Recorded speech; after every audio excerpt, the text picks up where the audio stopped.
ایسی چیزیں نظر آتی ہے. اگر ہم کچھ دیر یہیں پر وہاں پر کھڑے رہنے کے بجائے تسبیحات اگر ہم پڑھتے رہیں گے تو انشاءاللہ اجر ملتا رہے گا. اس لیے کہ بندہ جب تک نماز کے بعد یا نماز کے انتظار میں نماز کے مقام پر بیٹھا رہے گا اور نماز کے بعد بھی اپنی جگہ میں اگر بیٹھا رہے گا اور اذکار کرتا رہے گا تو اسے نماز کا اجر ملتا رہے گا اور نیکیوں میں اس کے اضافہ ہوگا.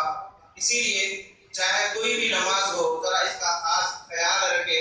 اور دوسری اہم بات جو بتا دینا مناسب سمجھتا ہوں کہ عام طور پر رمضان میں ٹریفک کا ایک اہم مسئلہ پیدا ہوتا ہے. جیسا کہ ظہر میں ہمارے بھائی نے اشارہ کیے اس جانب توجہ دلائی جائے. اللہ کے نبی صلی اللہ علیہ وسلم نے فرمایا کہ اماطۃ الاذى عن الطریق صدقہ، راستے سے تکلیف دہ چیز ہٹانا یہ صدقہ ہے. یعنی کوئی بھی تکلیف دہ چیز راستے میں نظر آ جائے ہٹانا یہ صدقہ ہے.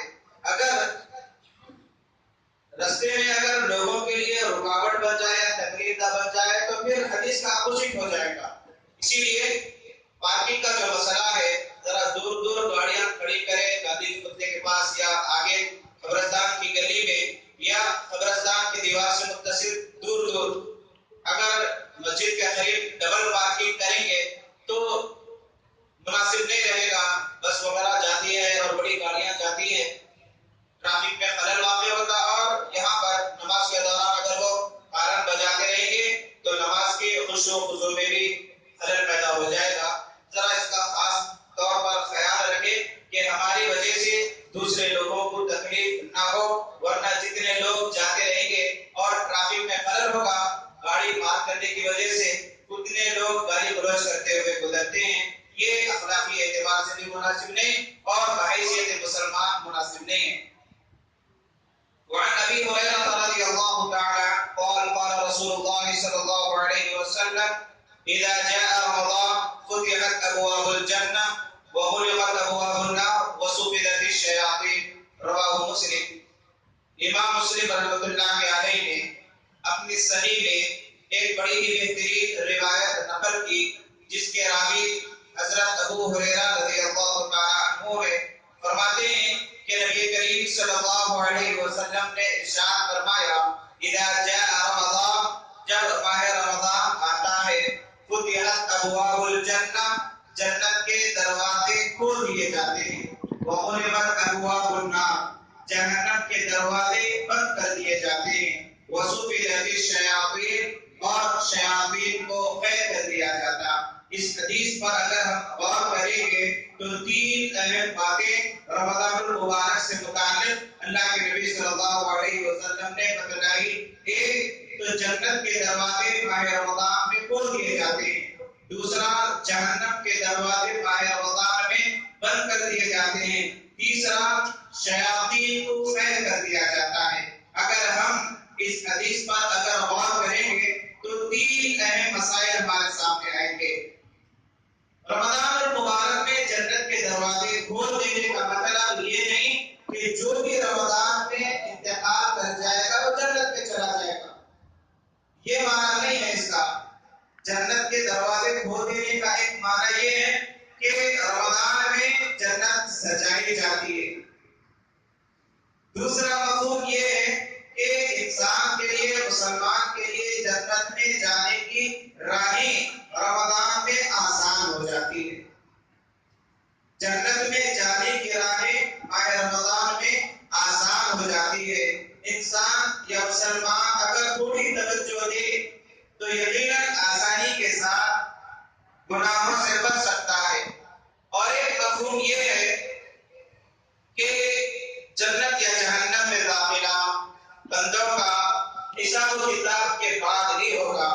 البتہ جو شہید ہوتے ہیں ان کا اجر شہادت کے بعد ہی ملنا شروع ہو جاتا ہے. ان کا انجام یا ان کی نعمتیں رہا آپ لوگ تو حساب و کتاب کے بعد جنت میں یا جہنم میں داخلے کا فیصلہ ہوگا. تو یہاں پر شارحین نے جو بتلایا ہے کہ جنت کے پورے دروازے کھول دیے جاتے ہیں، کوئی دروازہ بند نہیں ہوتا. تو اس کا مفہوم ہی یہ ہے کہ ایک گناہگار اگر گناہوں سے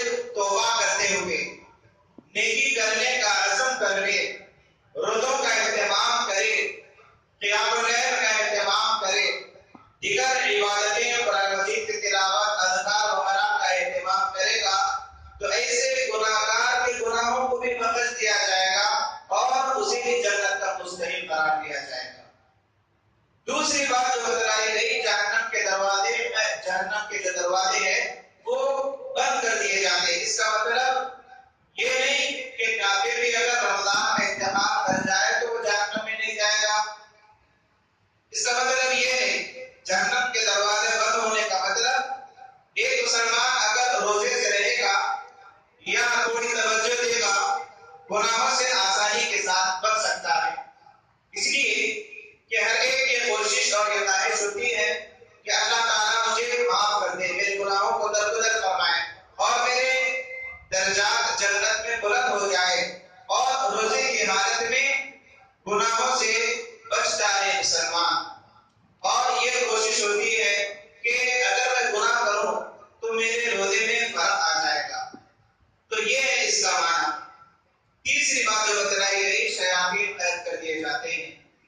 بعض لوگ کہتے ہیں کہ جب رمضان میں شیطان قید ہوتا ہے تو پھر جرائم وغیرہ کیوں ہوتے ہیں، گناہ وغیرہ کیوں ہوتے ہیں، یا بعض لوگوں پر جنات وغیرہ کے اثرات رمضان میں بھی ہوتے ہیں، جب قید ہوتا ہے تو پھر یہ کیا معاملہ ہے؟ اس کا معنی یہ ہے، شارحین نے جو بتلایا کہ انسان کا مقابلہ دو شیاطین سے ہوتا ہے، ایک باہر کا شیطان ہے، دوسرا انسان کا نفس ہے جو گناہوں پر آمادہ کرتا ہے۔ اور ایک معنی یہ ہے کہ شیطان کو قید کرنے کا کہ شیطان کو بے بس کر دیا جاتا ہے۔ ایک مومن موحد روزے دار کو شیطان کو گمراہ کرنے پر قدرت نہیں رکھ پاتا، کمزور ہو جاتا۔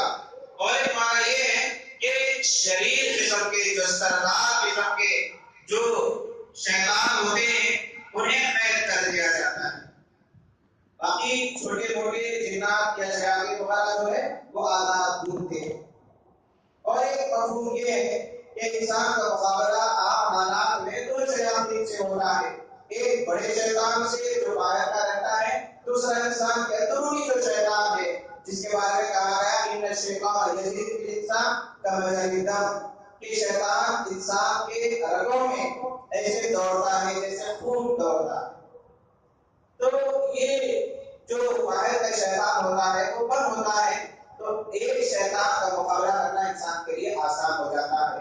یہی وجہ ہے کہ رمضان میں ایک روزے دار آسان سے کئی گناہوں سے بچ سکتا ہے، تھوڑا عزم کر لے تو نیکیوں کا اہتمام کر سکتا ہے، تھوڑا عزم کر لے تو اپنے درجات کو بلند کر سکتا ہے۔ یہ معنی اس حدیث کا بتلایا گیا تو معلوم ہوا کہ ہم جس طریقے سے رمضان میں گناہوں سے بچنے کی کوشش کرتے ہیں اور اپنے نفس کا مقابلہ کرتے ہیں، ویسے ہی اگر ہم یہ مشق ماہ رمضان کے بعد بھی اگر کریں اور اللہ جو دیکھ رہا ہے اس بات پر جو روزے کی حالت میں یقین ہوتا ہے، گناہوں کے سلسلے میں بھی یقین ہو کہ اگر میں گناہ کروں گا تو اللہ مجھے دیکھ رہا ہے، مجھے سزا دے گا۔ یہ معنی مفہوم ہے۔ یہ اثر روزے کی وجہ سے مسلمان کی زندگی پر اثر انداز ہوتا ہے۔ اللہ تعالیٰ سے دعا ہے الہ العالمین ہم تمام کو روزوں کی قدر کرتے ہوئے، ماہ رمضان کی قدر کرتے ہوئے اس کے روزوں کا اہتمام کرنے کی توفیق عطا فرما، اور زیادہ سے زیادہ اللہ کو راضی کرنے کے اعمال کرنے کی اللہ تعالیٰ توفیق عطا فرما، گناہوں سے بچنے کی اللہ تعالیٰ ہم تمام کو توفیق عطا فرما۔